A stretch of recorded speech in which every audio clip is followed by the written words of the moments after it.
This is Terry Howe from the Talkback Fans Podcast, and you're listening to the Barbecue Central Show with the incomparable host, Greg Rempe.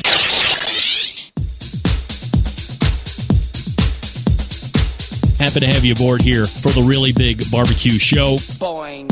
We cook because we have to, and we grill because we want to. Hit me. Fine, how's it going? You have a great show. I'm a big fan. Boing. So what seems to be the problem here? This man looks like he's dead and he's in the crackle. Charbono! It's all about the Charbono, dude! Succulent fish. What? He ate 54 wieners. But listen, Libertius, shut your face. I'm shaking like a dog shit peach seeds. We have top men working on it right now. Top men. And just like that, we are into the second hour. It is the Barbecue Central Show, where we do talk about the most important things in the world of barbecue and grilling. If you missed the first hour, where were you? Rest easy. We are recording, as we always do, unless we didn't do it live. We'll do it live. But we did do it live today, where we pre-record and just dump it into the podcast feed. But we did have a live show in the first hour. We're having a live show right now here in the second hour, all live. Welcome back. I don't know if I updated the Facebook portion of this, so don't get lost in the nonsense. This is a real show. It is live. It is September 9th, 2025, and we are at 22:01, 100 hours. This show coming to you from Palm City, USA. Cleveland. So to come on the show tonight, Meathead from AmazingRibs.com, and we say good evening to those of you watching tonight through one of the video streaming platforms. You can go to Facebook.com/BBQ Central Show to watch, or you can watch on YouTube, which is YouTube.com/@BBQ Central Show. We have a YouTube poll question of the week that we're asking everybody, including all guests. Do you like Bloody Marys? And currently 60% of you are saying no, you do not like Bloody Marys. I am fully a part of the 60% that do not like Bloody Marys. No, sir. Every guest so far, not a fan of Bloody Marys. We'll get Meathead's take here in just a moment. Bill Rempe weighing in. Robert Moss gets my vote. What a great guest. I believe he's saying second time Barbecue Central Show guest, Hall of Fame inductee. I think we can really only keep you once, but I mean, he might be one of my 5 nominees in 2 weeks' time when the embedded correspondents gather to put in a new class of Barbecue Central Show guest Hall of Famers. So we'll see about that. But as we get back to the poll, 60% of you are saying no, you don't like Bloody Marys. I know my dad, Bill Rempe, in the 40%, and he puts horseradish in his. Gross. Coming up on the best moments of the Barbecue Central Show in 10 minutes or less this coming Friday, episode 399. So close to 400, taking you back to September 1st of 2009. Gang, we are just past this show that will be on this Friday 16 years ago. In fact, 16 years and 8 days to be exact, as we sit here on the 9th day. And by the time we get to Friday, that will be 10, 12. It'll be 16 years and 11 days from when this thing first happened on September 1st of 2009. This week, ironically, we are featuring me on the show, the best moments, and you know I love me some me. Yes, and the topic being discussed at the time, 16 years ago, was wood pellets.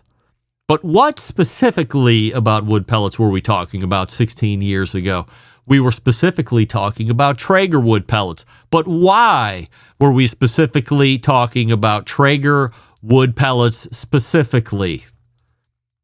I'll give you a hint because I'm not going to blow it for you right here 2 days before it is released. And then your motivation to listen might be less. Let's just say this. Wood pellets come in a variety of different flavors, and at the time, Traeger had a patent on certain things that were doing certain things, imparting certain things to other certain things. I'm being very vague because I don't want to ruin it. But I question everything about a process, a product, and I wonder out loud, why so quiet? And this is under the first new ownership, not the current ownership. Chris in the chat room saying Robert Moss is definitely a treasure. If I could pick 5 people in barbecue to have dinner with, Robert F. Moss and Daniel Vaughn would be the first 2 on the list. I agree. By the way, Robert Moss, former Buckeye resident in Ohio. Worcester, I believe, was the hometown. He does go back and visit occasionally to Worcester, but I don't know if he originally grew up in Worcester. Maybe he went to Worcester College. I don't know. Who cares? Anthony Bourdain found him, and then he went to Texas. He became the first full-time Texas or first full-time barbecue editor ever anywhere in the country. And now you see them here and there. Probably not so much anymore because it's tough to make a buck. So please tune in to the Barbecue Central show, The Best Moments of, in 10 minutes or less this coming Friday, where you will hear me talk about wood pellets and then get more specific. You can subscribe to this show and that show by visiting this website, thebbqcentralshow.com/subscribe. Also, don't forget, if you want to hear a past guest or segment again, you feel has been lost in the archives, email John, John, Jon, and let him know what you would like to hear, Jon at thebbqcentralshow.com. Email from Anthony, who appears to be watching the show. Greg, got a little something to enjoy during the show tonight. Love the show. Regards, Anthony, and this is what he's referring to. Anthony, oh dear Lord. Get that big stuff out of here. They make that still? Holy moly. I thought Cutwater had high ABVs, but the middle can of Four Loko watermelon, 12% alcohol. So you're looking at, for the economy beer, let's call it a Miller Lite, let's call it a Budweiser. They're 4%. So that middle one is like you're drinking 3 beers in one. And then, to the right, you have Sour Melon at 13.9% alcohol by volume. Holy moly, 13.9. And weren't these the drinks? So it's got the large amount of ABV, and didn't it also have, wasn't it an energy drink as well? And that's where a lot of the trouble was happening with the youths of the time that were downing these like crazy, getting drunk, but also staying hyped. And when you're staying hyped because your drunkenness isn't able to overcome and put you out, something really bad happens. It's called alcohol poisoning. You don't want that. Don't want it. Four Loko was having people black the F out. At best and at worst, people were dying because they couldn't stop drinking because their body couldn't pass out fast enough because they were also on something that was akin to Red Bull on steroids. So, Anthony, enjoy the Four Loko, and if you got Cutwater on deck, you might want to take one of those too. Or reserve that, get through me and Meathead's conversation coming up, and then celebrate making it through with an additional Four Loko. I might recommend the Sour Melon that I saw at 13.9, and then follow that up with the Long Island Iced Tea Cutwater, which is sitting in at about 13.5%. And then good night, I would imagine. Good night. But hey, you will have had a great evening that you can remember, right? Absolutely. Everybody told me I had a great time. I get it. All right, Meathead's in the green room. Lots to talk about with Meathead. Before we do that, let's give our pal Sterling Ball a shout out over at Big Pop Smokers.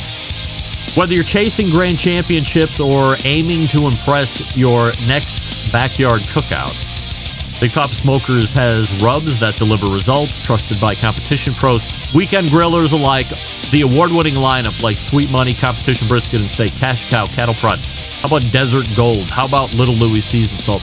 How about this one? Because they brought it back because the fans love it. Cucaracha, a fiery kick that turns up the heat on any cook. Barbecue Central Show listeners, this one's for you. Use promo code BBQ Central 25 all together. BBQ Central 25 at checkout for free ground shipping now through October 31st. We got a whole another month and change to go. Free ground shipping now through Halloween. BBQ Central and then the numerals 25. Barbecue Central 25 for free ground shipping. BigPopSmokers.com. My favorite rubs of all time in all barbecue rub history. All right, we'll get an update from Meathead coming back. Stick around, be right back. You're listening to the Barbecue Central Show.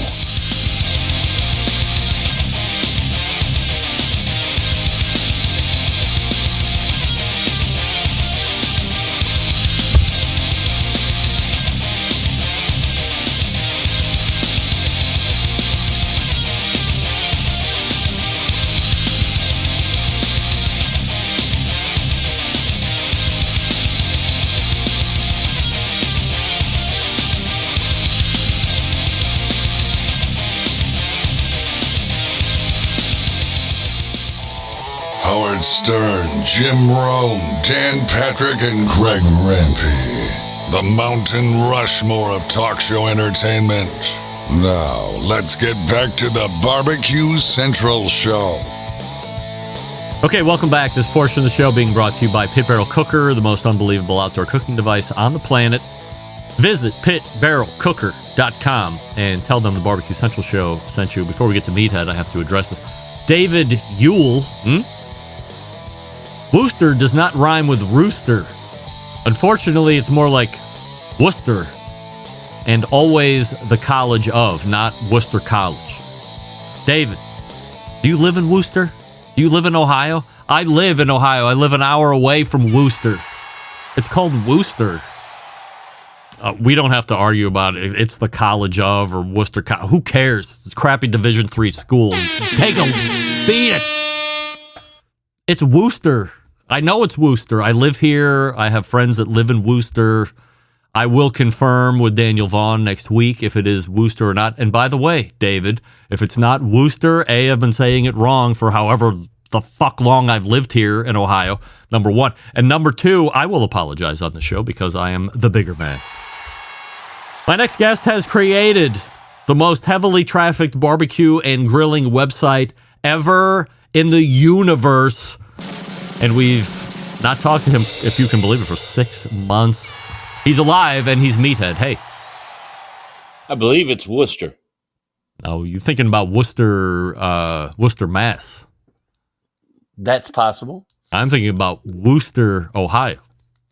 I think your listener is correct. Are you siding with a listener? Meathead, right off the bat. We're off to a bad start, aren't we? Hello. All right. Hey, we're out of time, Meathead. I'm sorry. We'll catch you next time, and have a good night. Go ahead. Speaking of bad starts, your newsletter today indicated I have only 20 minutes. I think there might be a typo there. Oh, what are you talking about? It said... it's in the newsletter said 10:14 and 10:35. So that's the start of each segment. So that'll be two segments. Okay. Well, how are you? Long time no see. I'm glad to be back. We have to get your thought on this. Yes, I drink Bloody Marys. I love them. Oh, dear. All right. So you were the 40%. But, yes. I don't drink the standard recipe. My Bloody Marys have smoked ice in them. Uh-huh. They have barbecue rub around the rim. The stir stick is a rib. And the rest of the ingredients have a little creativity to them, as you might expect from yours truly. Like what? Well, I start with V8 instead of tomato juice. Uh-huh.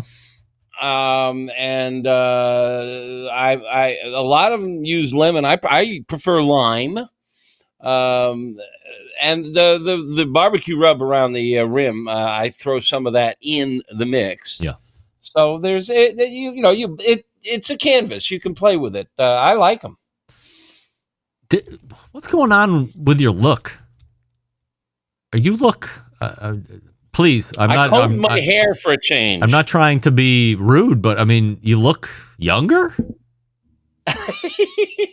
Not much chance of that. I combed my hair. You do. I mean, you look nice. Usually my hair is all I'm a wreck. I combed my hair so I'd look good for you, and maybe some of the single ladies in the audience would be interested in me. Hello, middle-aged ladies. If you're interested in a meathead, I got one right here on the west side of Chicago, available for dates. So now I got my 51st anniversary next week. 51st. Wow, that's a lot. I'm coming up on. Oh dear, meathead. 97, 8, 20, 28 years? Is that right? Yeah, I think that's right. 28. We're both, 5. We're both pretty lucky to find someone who will put up our shenanigans, really. No. I have a feeling I'm more of a delight than you are, too. You probably are. Yeah. All right, so let's get the business out of the way first, in case you didn't know this, because it's been a while. Meathead has a new book out. Hallelujah.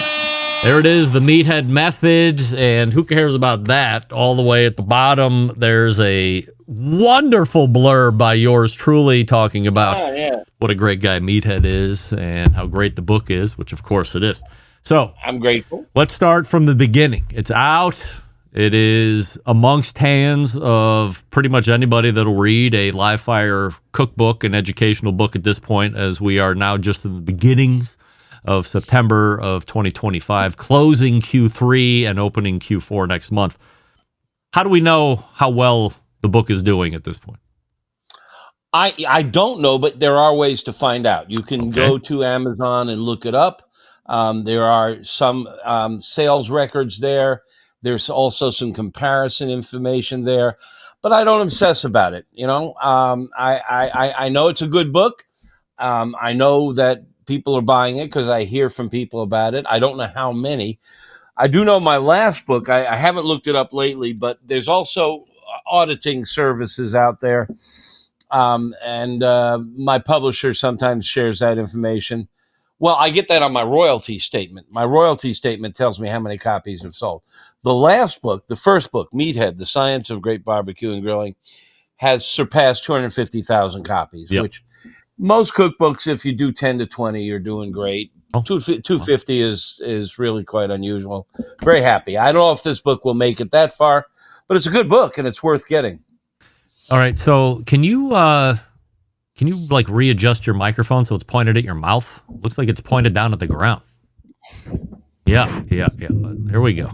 I never have my microphone the way you want it. What is it on, a spring? It's on an arm. Wow, look at that. I mean, you sound 100 times better just like that. Yeah, it's got to be pointed at your mouth. Otherwise, the microphone picks up the desk. It's at my mouth. It's about an inch from my lips. That's where I want it, right there. It sounds great. So, when do you know? So the last one was a New York Times bestseller, right? Yes. When do you know if you're a New York Times bestseller, or would you have already known by now? I don't think New York Times is doing cookbook bestsellers anymore. I think they've changed their bestseller list program. And I think they dropped that after I became a bestseller on the last book. I don't know. Michael Simon's new live fire cookbook just got New York Times bestseller when I had him on a couple months ago. Who? Michael Simon. Oh, really? Well, then maybe it is. I don't know. I'm not one of these guys who obsessively checks how many people are following me on Facebook or Twitter. I don't check how many copies of the books have sold. When the royalty statements come in, it usually includes a sales figure, and I look at that. I'm a cook. I'm a photographer. I'm a writer. I own a small business. Those occupy my attention, and I don't obsess over numbers. Let's ask the tough question. I'm sorry. We're going to ask the tough question right now. Are you ready? Apologies in advance. When's the third book coming out? I don't know if there will be. I have enough material. I know. That didn't make it into this book. This is the third book. Yeah, and there's some good stuff there, but I don't know if I have the energy. It's a major. Well, you know, I mean, you and I have talked about this. I don't know. For me, I mean, a lot of people can just sit down and throw together a bunch of recipes, but this book is a lot like the first book. The first half is a science book. The first half talks a lot about how we taste and smell things. It talks a lot about the nature of smoke. What is smoke? It talks about what is food, the components of food, and it's geeky as it was the last book. The second half of the recipes, and the recipes are good. And I upped my photography game, and the photographs are really nice. So whether I have it in me for a third book, I don't know. I'm 76 years old, and we've talked about so many things over your 16 years. We've talked about entrepreneurship. I'm a classic small business entrepreneur, which means I've been putting in 60-hour weeks for 40 years, and I'm ready to cut back to 20. And thank God I have Clint Cantwell and Dave Joachim and Max Good and Husky Lions and a team of really capable people around me who are really invested in the project, and they're carrying the ball, and I can entrust them with my baby, and that's the very cool feeling. Does Max have a replacement? I mean, he's no spring chicken. Max is, I think, in his 50s or 60s. No, I don't know. I'm in my 50s. Well, I don't. I told you I don't count. I don't know how old Max is, and I don't care.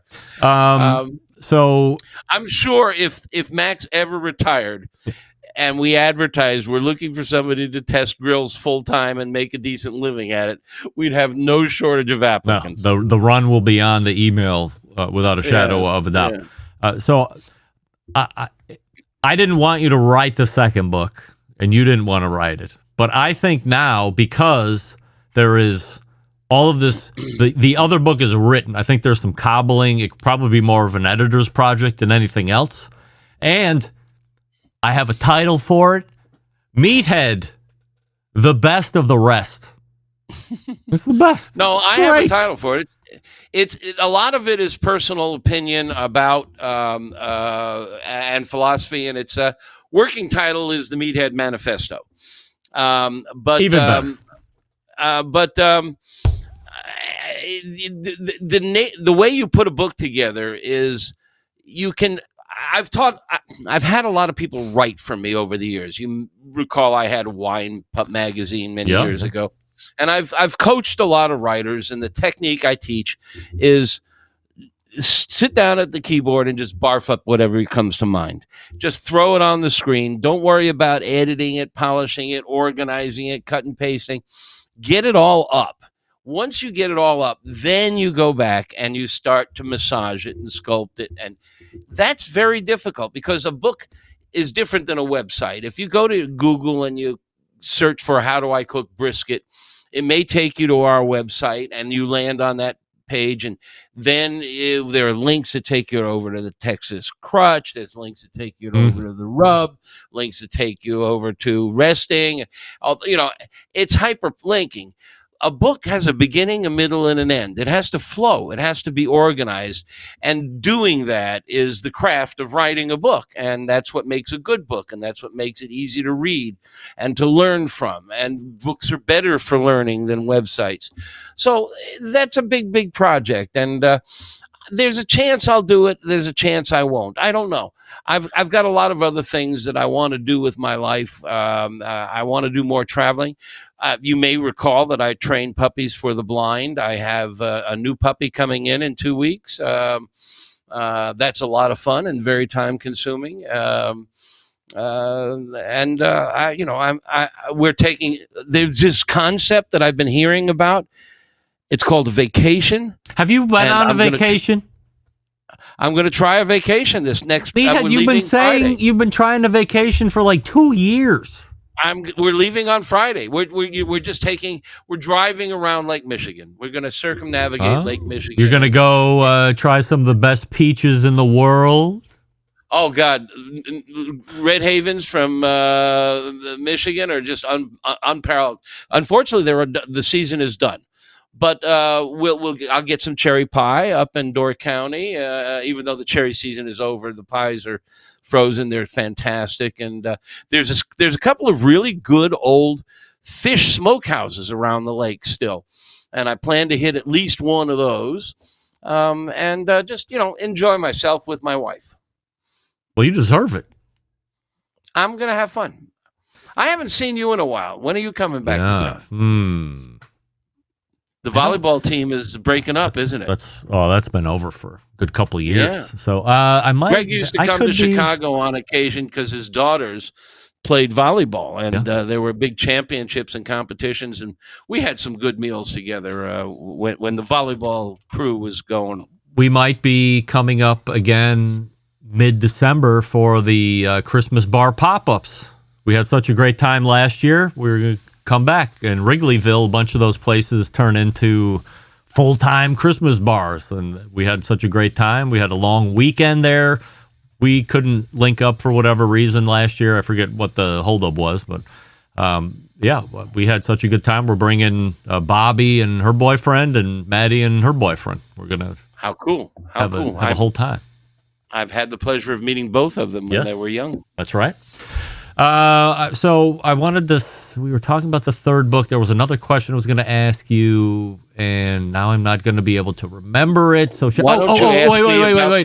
I don't want to forget.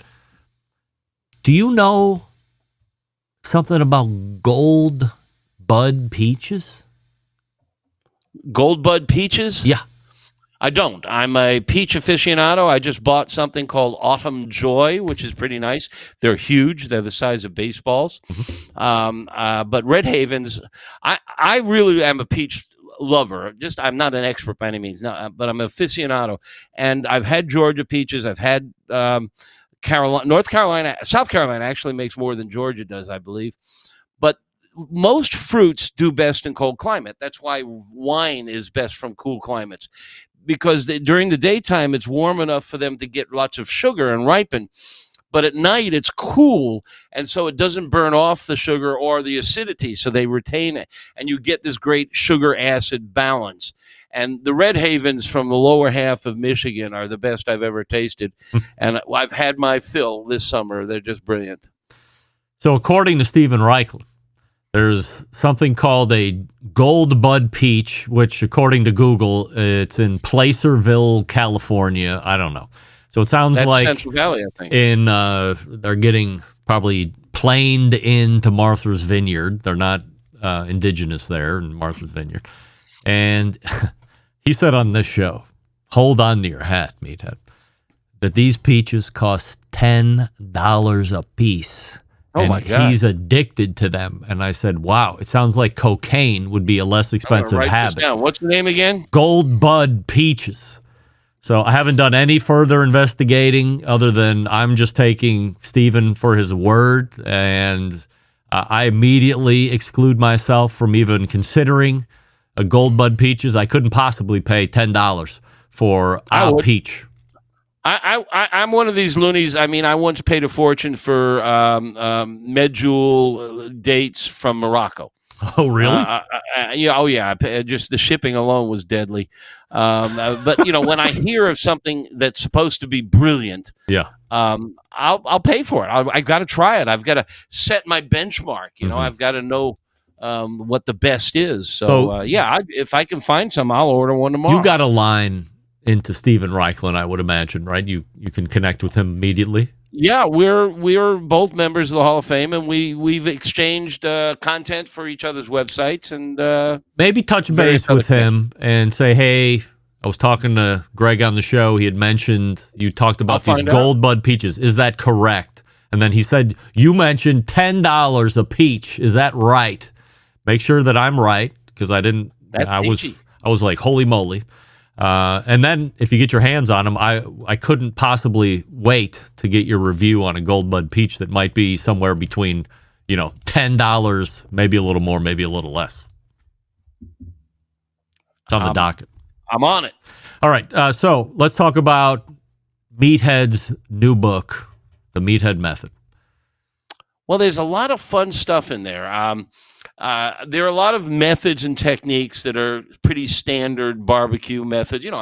Had to talk about the Texas crutch and stuff. But I also brought in. All right, I got a couple of quiz questions out there. All right. For your audience, everybody listening in, if you love fried chicken, raise your hand. Yeah. Everybody's hands just went. Everybody. If you make fried chicken in your kitchen, raise your hand. I mean, that's pretty much everybody. No, because because everybody loves fried chicken, but you don't make it in your kitchen because it spatters all over the countertop. It sets off the smoke alarm. It gets on the floor. It's just a mess, and it's a pain in the butt to do. I teach you in this new book how to do fried chicken on your gas grill. You take it out and back. Take a Dutch oven, put about 2 inches of oil in there, put it on top of a burner, turn that burner on high, get the oil up to about 375, 350 in that range. Dredge your chicken, and in it goes. And who cares if it smokes? Who cares if it spatters? The Dutch oven is going to catch it all. It's not going to catch your grill on fire. You're not going to knock over a 10-pound Dutch oven. And there's only 2 inches of oil in there, and God forbid you should. The worst that'll happen is you'll lose a $500 grill, not a $500,000 house. Yeah, right. If you knock over the frying pan in the kitchen. It's fantastic. You bring in hot fried chicken, not from Kentucky Fried, where you had to drive it 16 blocks to get home. It's just fantastic. Make fried, and you can experiment. You can try different kinds of dredges. You can try dry or wet. You can try cracker crumbs. You can try all kinds of fun stuff. What's the best? For me? Yeah.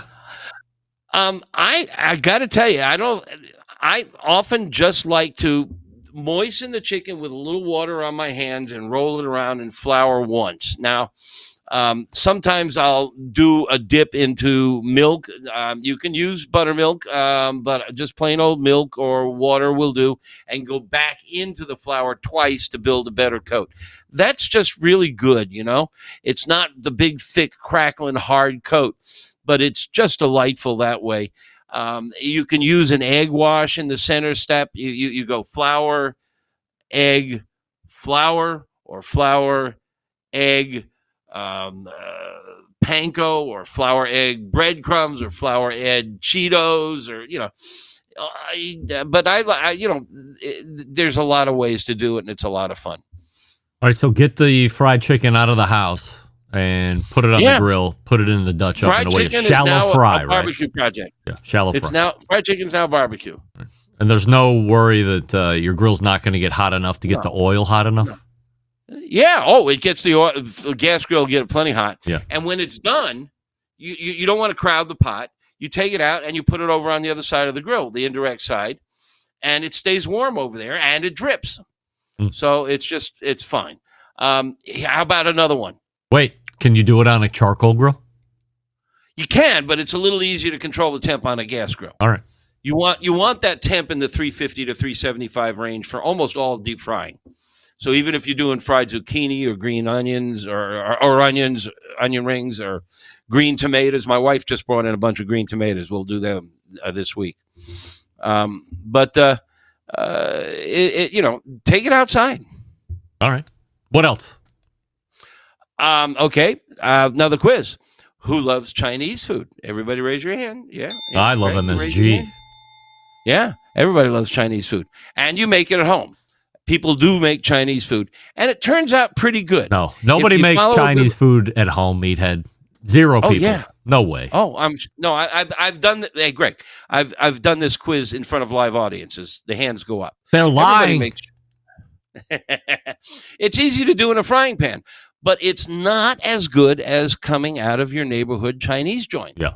And there's a reason why. If you've ever set foot in one of their kitchens or seen a video of their kitchen, they're cooking with a wok on top of a volcano. Yeah. That gas burner is amazingly hot. Well, that when you do your stir fry on your stovetop at home, what happens is if you throw the meat into the oil, the juices come out. Yeah. And essentially, you're not frying anymore, you're braising. The end result is delicious because you've got all the right ingredients. You've got the hoisin, the sesame oil. They taste right. But it's not quite like the Chinese restaurant because you haven't really deep fried or stir fried that meat. So how do you get around this? Well, I was out at the grill one day getting ready to grill some steaks, and I start my charcoal grill, my Weber kettle, with a charcoal chimney. And it was around dusk, and I lit the charcoal chimney, and I come out and I look at it, and there's this blue flame coming out of the top of the charcoal chimney. You can really see it clearly at dusk, and it looks like the back end of an F-35. So I take my wok, and I set it on top there, and I use an infrared thermometer, and it's like 900 degrees. It's amazing. So I have been doing my Chinese stir fry on top of the charcoal chimney. You don't even have to fill it all the way. Halfway is usually enough. There's one trick that I describe in the book, and that's important. If you put a wok on top of a charcoal chimney, in short order, the combustion gases will build up under the wok and on top of the charcoal and extinguish the charcoal. Oh. You've got to get oxygen in and combustion gases out. So just drill a few holes just below the lip of the charcoal chimney. That will let the combustion gases out and oxygen in, and away you go. The holes in the charcoal chimney aren't enough? Yeah, you got a charcoal chimney. Yeah. There are holes, but they're usually, depending on the model, the Weber model, there are slits in the bottom. Yeah. But there's nothing really above the charcoal. So you just, right below the top lip, you drill a few holes. I actually took a tin snips and I cut a couple of gouges in there. You just got to let the gases out and the oxygen in. Huh. Fantastic. Much better than anything on the stovetop, as good as a Chinese restaurant. Where am I getting a wok at?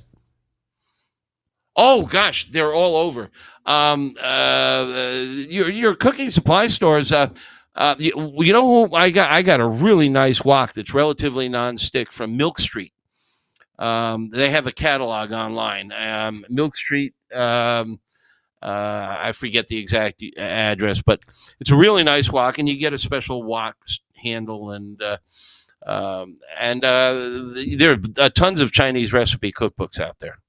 So when you put your charcoal chimney, you're putting it on the kettle, like the kettle grill, and then away you go. You stick the wok on it, heat the oil up, and then start making your stir fry just like that.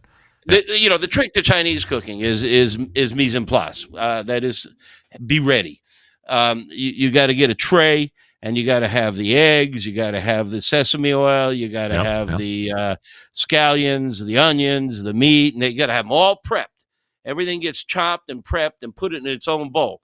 Because once you've got that oil going, in goes the meat, in goes the eggs, in goes the scallions and the onions and the mushrooms, and you're moving quick because it's really hot. And then finally my book does have a really good a fried rice recipe that is pretty easy. It's a beef fried rice for wok on top of charcoal chimney.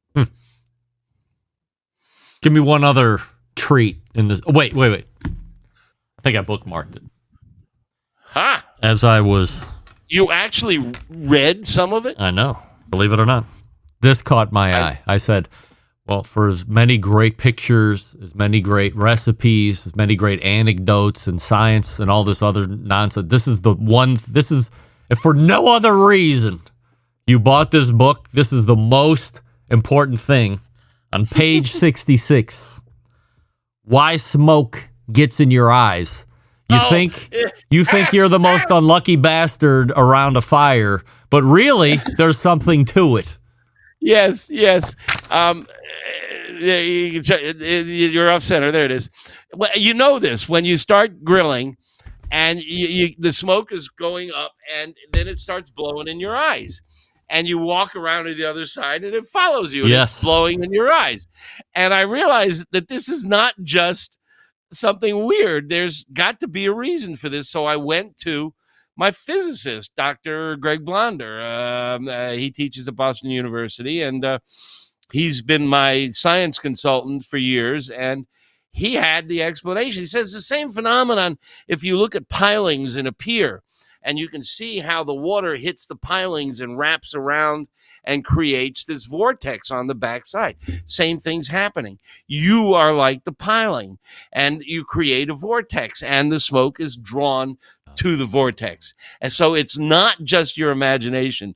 When you walk around the grill, the smoke is following you. So you should stay still. You should suffer through it. Well, it's still going to follow you because there's a vortex behind you. Yeah. No matter what. Wow. Yeah, I read that thing. I was like, wow. I'm like, this is a complete game changer. And this is exactly what we're getting this book for. So you can get the little nuance, realize that you're just not an unlucky punk. A lot of science you can't live without. No. Like, why do you have smoke in your eyes? Yeah, I mean, that's crazy. So one or two other things that you like about this book that you want to mention? We've talked about this before, but to a lot of people, it's still new. The idea of combining sous vide and barbecue or grilling. And I've gotten into it. I just did a seminar at Weber with the Sous Vide Association, and was really fun. We did brisket at 3 different temperatures, and I did one at 131, which is medium rare. 48 hours in sous vide at 131. It came out rosy, just like a medium rare steak, but for 48 hours in the sous vide, and then it went into the smoker. It was just as tender and juicy as a steak, but it was rosy color, and yet it was brisket. Unbelievable. Absolutely fascinating. We did one at 155. That was very nice. And one at 175. And then one we did the usual way up around 203 or so. They were all wonderful, but I was absolutely delighted with the 131. So you're putting that in raw into the bag. Yeah. And then sous vide, doing 48 hours. In case hours. somebody out there doesn't know how it works, you have a Ziploc bag, and you put the meat in the Ziploc bag, and you slip it into the water until all the air comes out of the bag so that the plastic is right up against the meat. And you set it in a water bath, set the temperature, there's a heating element set for 131. And it sits there for 48 hours. Yikes. And at that temperature, it will kill all bacteria it takes a long time at 131 to kill all bacteria, but you do it. And it's just remarkable. How do you come up with 48 hours? Experimenting. I've done several. 48. It takes a long time. You've got to you got to break down those connective tissues. You got to turn them to gelatin. It's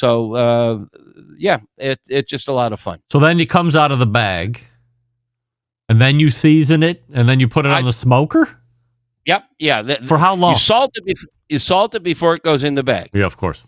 And then when it comes out, you put your rub on it and throw it in the smoker at a low temperature. It doesn't take long, an hour to pick up smoke flavor.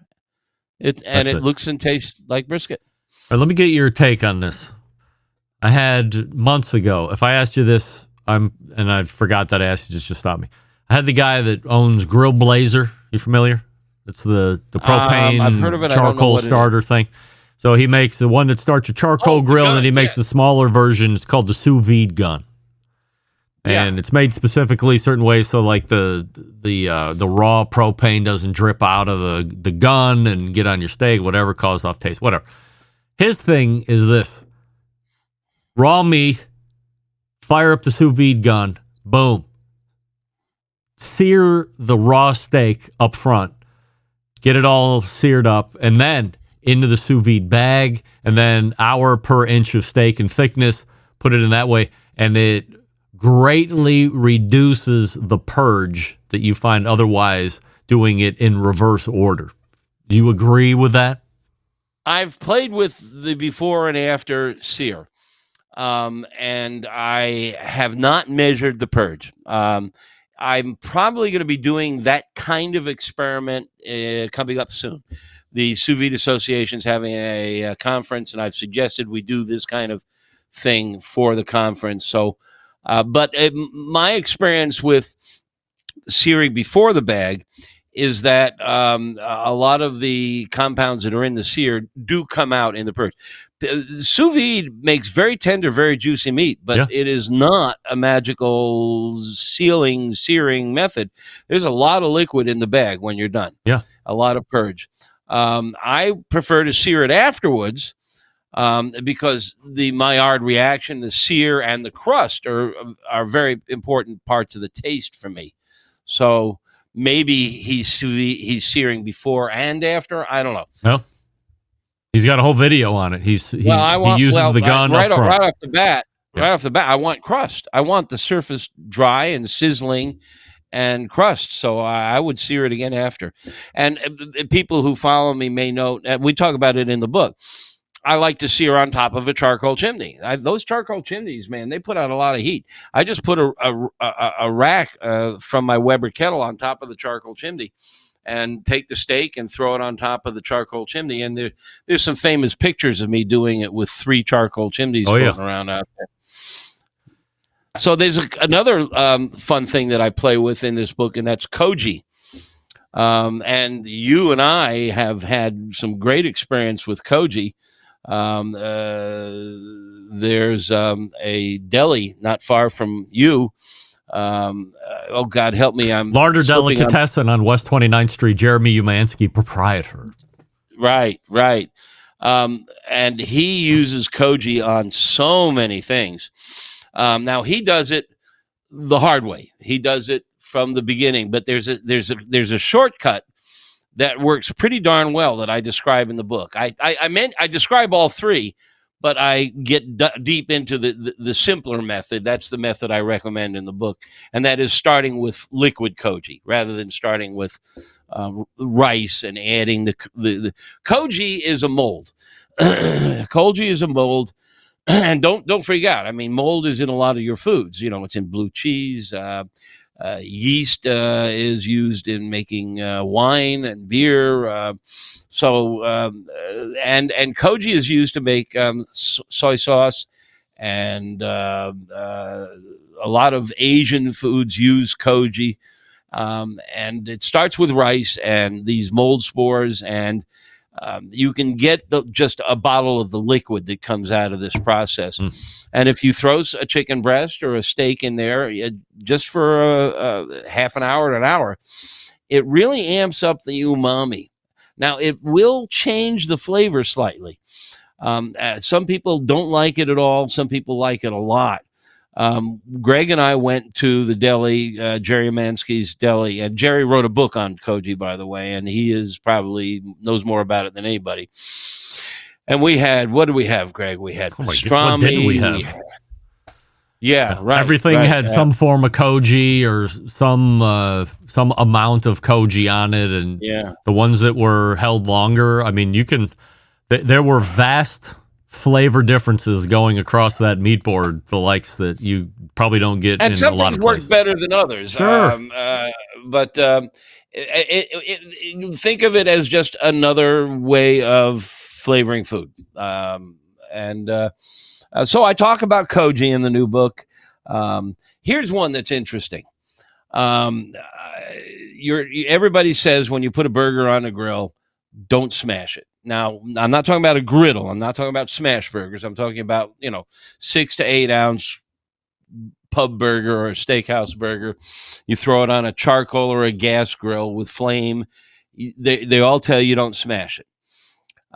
But doggone it, there have been a few burger joints that I've been to whose burgers are better than mine, and it pissed me off, and I couldn't figure out why. And so I hang around and I get them to let me in the kitchen. And I noticed that oftentimes they were using their spatula to smush the burger. Now, I'm not calling it smash, it's smush. Mm-hmm. I don't want people thinking I'm talking about smash burgers. And what happens is the juices, the fat, the liquid, and the juices that have rub on it drip down and they hit the fire, and they vaporize, and they come back up and they strike the meat, and land on the meat and add flavor compounds to the meat. And, I'm thinking about this, and I go home and I decide to try it. And sure enough, if I smush that burger, you can't do it right away. You got to wait for the juices to flow inside the burger. But if you smush the burger, it definitely improves the flavor. The problem is you end up with a hockey puck. Mm-hmm. You're squeezing out all the juices. You're squeezing out the fat and the liquid. Well, the solution is obvious. You don't have to be a scientist to figure this one out. Instead of an 80-20 burger, I moved to a 70-30 burger. That is 70% lean, 30% fat. Now, I know that sounds like a lot of fat, but look, burgers are not diet food, and you're not going to eat them every night of your life. If you're going to do a burger, do a good burger. If you go to a 70-30 patty, 6 to 8 ounces, and you throw it on the grill and let it warm up and maybe wait till you flip it or get it warmed up enough so that you gently smush. You don't want to, you don't want to strain it through the grates. You gently smush so that the juices come out and you see flame. That is the goal, and that adds flavor, and it's pretty nice. It really does help a burger. I don't know if I've ever seen 70-30 beef in a grocery store. No, you got to ask for it. You got to ask for it. No, most ground meat well, first of all, if they call it hamburger or ground beef, it's usually 90-10. So you got to ask for it, or you got to make it yourself, which is, hey, all the best burger joints grind their own burgers. So you go down and you get yourself a piece of chuck, which is usually around 80-20. And the next time you do a brisket, you trim off the fat and you save it, you freeze it. And now you blend it in. And I've got a calculator on the website because it's not as simple as you might think to calculate how to get to 70-30. But I've got a calculator on AmazingRibs.com where you can calculate how much fat to add to a burger to get it up to 70-30 or whatever you want. Yeah. So that's what you do with the trimmings off your brisket. Well, I'm going to be trying that next time. Smoosh burger, although I've become a huge fan of smash burger as well. Me too. Let me ask you. Let me get your take on this. I got to ask you. Yeah. You do the Oklahoma style smash burger with the onions? Hell no. Onions are terrible, Meathead. I hate onions. They're the worst. You know that. You just don't like onions at all? No, zero. Ugh. No. I love them. I'll do Oklahoma burger sans the Oklahoma part and just do the burger. And then it's cheese. And they're 3-ounce 80-20 balls. And then smash down, you know how it is, get the lattice thing working, blah, blah, blah. So standard stuff. I was late to the game on smash burgers. I didn't understand the hype. I didn't have a griddle. And then I got a griddle, and then I tried smash burgers, and it wasn't even the first thing I tried. It was like, by the way, I should probably try this after I saw it on Instagram a couple more times. And then I fell deeply in love. I don't believe there's any better burger than a smash burger, especially mine. Really? That are coming. Yes. I mean, we love them. You double-decker? Yeah. Sometimes triple chi, believe it or not. Yeah. Woo. We're throwing caution to the wind. We'll go triple chi. So, for those who don't know, the onion, the Oklahoma version is you thin slice onion and you throw it down on the griddle and you put the burger on top. Yeah. And so that as the onion sautés, it flavors the burger. And it's a fun technique, and it gives, if you like onions, it gives it it's a different twist. You're only going to get Maillard on one side. You get a little Maillard on the other side, but the onion flavor is nice. I was listening to a Instagram reel 2 days ago. I made a point to ask you about this as we wrap up here. So this is obviously either a owner of a restaurant or a executive chef of a restaurant. He's doing a training, and they're talking specifically about when we cook a steak, when we put it on the table. If somebody is biting in, they're probably taking a piece, from the left or from the right. People aren't just typically diving into the middle of the steak, right? So guilty as charged last night when I was at a steakhouse for a business dinner. So started from one side or the other instead of going into the middle. So you take a bite, you go, this steak is overdone. So this guy says, okay, you go to the table, you say, let's make sure that steak is cooked to whatever temperature you ordered. Please cut down the middle of the steak. Then you look at the steak. You say, okay, this is our medium rare. Let's say whatever that color is. I can still fix it. I can bring it back if you want me to. I want to do what you want to do, but this is how it's supposed to look for us. Do you want to take a taste? I can do a couple laps. I'll come back around, see if you like it. Whatever. 9 times out of 10, the customer says, yeah, it's great, blah, blah, blah. I don't care about that. What I care about and what I had commented on and got reaction to was I said, hey, are you going off of color? Because medium rare has a temperature, not a color. It has a temperature. And he said 99% of the people look for color, don't know anything about the temperature, not even going to bring it up to them, blah, blah, blah. And I'm like, wow, this is a travesty. Likewise, when I had my lamb at dinner on last Tuesday, it was like a half a degree away from me sending it back. It was almost too underdone. I ordered medium rare lamb, rack of lamb. I mean, it was rare at best and almost too rare for me, which is hard to do for me. And I almost sent it back. And I'm like, you see how thick it is. You know how hot your cooker is. Why don't you stick a thermometer in that son of a bitch just to make sure it's 130 degrees? Yes. How many chefs? And I see a lot of chefs have a meat thermometer in their coat pocket. It must be for show. It is.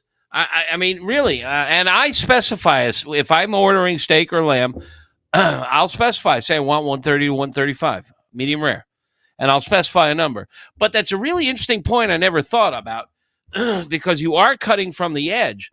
And the edge is going to be more cooked than the center because heat is entering it from above, below, and the edges. Yeah. So it's going to cook the edges more. So if you cut off an edge slice, you ordered medium rare, that edge slice might be closer to medium. That's an issue for some. And he's smart. Show him in the center. But I don't know why they don't use thermometers more often, except for the fact they're cooking the same steak from the same supplier over the same oven every night. By this time, they know how long and at what temperature and color. There's a certain degree of craft and artistry involved. But I gotta jump in because on this steak issue, there, as you may recall, we've talked for years about this business about resting meat. And I have always maintained that I don't understand why. I've never seen science to prove that resting meat is important. But every chef who's ever put on a white toque says you got to rest the meat. Yeah. And I don't get it. And I don't bother. I figure by the time you bring it in from the grill and put it on the table, it's rested enough and yada, yada, yada. And I've written at length about all of this stuff. You want it sizzling because saliva adds to the moisture experience and yada, yada. Well, since that, in the past year, Chris Young, whom I know has been a guest on your show often, and love him. We both respect, is a genuine food scientist who builds a magnificent thermometer, the combustion thermometer, and he's done some really great food science videos. He now agrees with me and gives me credit for that you really don't need to rest meat. There's no evidence that the juices redistribute or any of that business. And just about 2 weeks ago, Dan Gritzer from Serious Eats. And Serious Eats, if you're not familiar with it out there, folks, it's a brilliant culinary website with great, and Dan is a real, he's not a food scientist per se, but he's a geek. And he has run tests, and he now agrees with me. So we're slowly convincing people that you don't have to. Now, I do differentiate between resting and holding. Now, if you're doing a brisket, which you cook up to 200 degrees, that's different than a steak, which you're cooking to 130. Yeah. Very different. And most people, when they talk about resting, they're talking about steak or turkey or pork chops or something, briskets and pulled pork. I call that holding. And essentially that's taking advantage of carryover cooking. But in any case, I say when you got hot steaks or a hot pork chop, serve it. Let's go. The new book is called The Meathead Method. For those of us that don't have it, which is probably very far and few between with this crowd, You should be going anywhere where you can get a book, and you know it will be there. We hope to see it on a New York Times. I hope to see it on a New York Times bestsellers. Meathead could care less. And he just wants big royalty checks, which I really only care about, too, if I was him. So, Meathead, appreciate the insight into the book, answering some of my questions, and we'll see you again in a couple months. Yeah, always great to see you, Greg, and thanks a lot, and good to talk to you guys, Central Heights. All right. There he is, Meathead. Doing it extra late for me, too, by the way, which I appreciate. Gave him a little time, but in order to do the extra time, we had to wait an hour because he's usually 9:14, as you've come to know and love him. So there you go. We are at the end of the show. All the way back in the first hour, it was Heath Bennett, the creator of the Barbecue Central Show's theme song, Get in the Smoke. Learned all about that. Then, Robert Moss told us all about pork ribs and how they were the bastard of barbecue meat and meat in general for long periods of time. So much so, and there were so many ribs that nobody wanted, they were getting dumped into the Ohio River. Say it ain't so. What's going on, Cincinnati? You should know better than that. And then all second hour, all Meathead, AmazingRibs.com, and The Meathead Method, which is the new book, now out a number of months, doing very well, according to Meathead. Big show planned for you next week. It is the third Tuesday, so we will have a rescheduled Mike Lang at 10:14. I feel like we have a 9:14 that I just booked as well. Oh. We will bring a close to the Matt Osmond, Sam the Cooking Guy, $2,000 bet that Matt has been welching on. That's all will culminate at 9:14 next Tuesday. So you don't want to miss that. Also, we have Wes Wright. Also, we have Mike Lang. Also, we have Daniel Vaughn. Stacked show next week. So, how do I always leave you? In 2 days, September 11th, 2001. 24 years removed. I know I don't do a huge bit on it anymore like I used to, but I don't forget. Why I close the show with it each and every week. September 11th, 2001. I will never forget. And until next Tuesday at 9 p.m. Eastern, this is your program host and proud U.S. American, Greg Rempe, saying, Shalom! Shalom!